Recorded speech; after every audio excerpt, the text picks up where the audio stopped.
When Orlando Magallon wakes up, he is steps from the United States. He does his washing in the Rio Grande River, which separates Matamoros, Mexico, where he stands now, and the U.S. on the other side. He can't cross. A scar marks the place where he says a loan shark in Panama stole his kidney. That's why he fled. I don't want to get millionaire. I come here because I want to save my life. About 45,000 asylum seekers are currently waiting in Mexico for their turn to see an American immigration judge.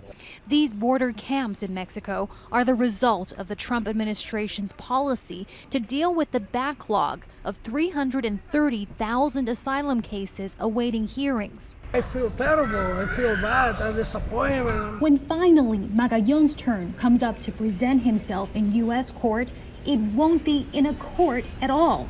The Trump administration began hosting video conference court sessions in those white tents just on the U.S. side of the border. An immigration judge calls in from hundreds of kilometers away, and the asylum seeker is quickly ushered back here to Mexico once the hearing is completed.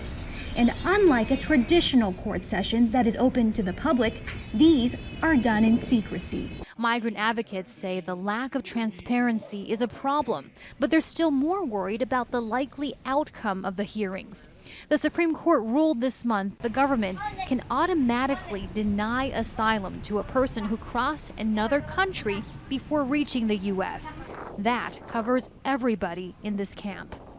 It upends decades of asylum law, and we were a little shell-shocked. Individuals coming from across the world fleeing global strife may not be able to seek the protections they desperately need.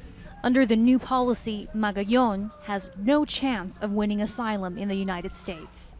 Yo no tengo palabras. I don't have words to describe the harm this situation is doing to all the people in the camp. Most people here have not grasped the new reality, that their asylum cases are now doomed from the start. But they're already here, they say, so they'll try. Heidi, Zhou-Castro, Al Jazeera, Matamoros, Mexico.